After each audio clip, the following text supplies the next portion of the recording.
নতুন করে রাজনীতিতে উত্তাপ ছড়িয়েছে বিএনপি নেতা ইশরাক হোসেনকে ঘিরে। মেয়র হিসেবে শপথ নিতে না পেরে এখন মিডিয়া দখল করে মিথ্যাচার আর রাজনৈতিক ষড়যন্ত্রে নেমেছেন তিনি। এমনই বিস্ফোরক অভিযোগ তুলেছেন স্থানীয় সরকার মন্ত্রণালয়ের উপদেষ্টা আসিফ মাহমুদ সজীব ভূঁইয়া।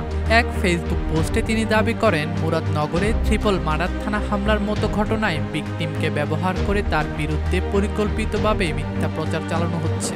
এজন্য তিনি বিএনপির ঘনিষ্ঠ একটি চ্যানেল ও মাফিয়া এস্টাবলিশমেন্টকে দায়ী করছেন।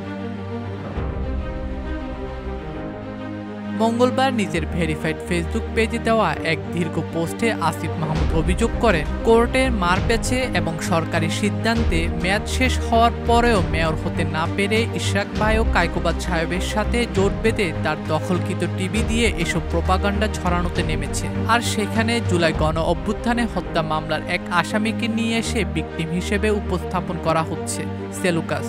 পোস্টে আসিফ মাহমুদ লিখেন, মুরাদনগরে ট্রিপল মার্ডার এর ঘটনায় প্রত্যক্ষভাবে জড়িত শাহ মোফাজ্জল হোসেন কায়কোবাদের ভাই শাহ জুন্নুন বুশরি। এমনকি এই ঘটনার পরও তাকে সোশ্যাল মিডিয়ায় উল্লাসে মেতে উঠতে দেখা যায়, অথচ গত ৩ মাস ধরে আমি বা আমার পরিবার কেউ এলাকায় যায়নি।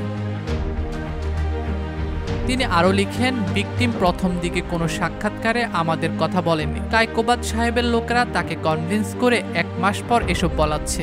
এই মাফিয়া সন্ত্রাসী এস্টাবলিশমেন্টের কাছে আমরা অসহায়।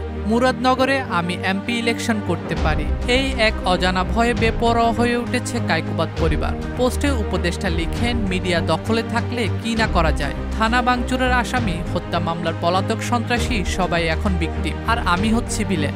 এটাই হলো কায়কোবাদের মাফিয়া চক্রের রাজনীতি। পোস্টে আরও উঠে আসে রাজনৈতিক শত্রুতার বাস্তবতা। আসিফ মাহমুদ লিখেন, আমি একজন মধ্যবিত্ত পরিবারের সন্তান। আমার না আছে এস্টাবলিশমেন্টের ব্যাকআপ, না আছে টাকার পাহাড়। তবুও চেষ্টা করছি মানুষের পাশে দাঁড়াতে। সেই চেষ্টায় এখন মহাশক্তিধরদের কাছে অপরাধ হয়ে গেছে। উপদেষ্টা অভিযোগ করে বলেন, একটি বেসরকারি টেলিভিশন চ্যানেল দখল করে দলীয় এজেন্ডা বাস্তবায়নের মাধ্যম হিসেবে ব্যবহার করছেন ইশরাক হোসেন। ডেস্ক রিপোর্ট, দৈনিক দেশকা।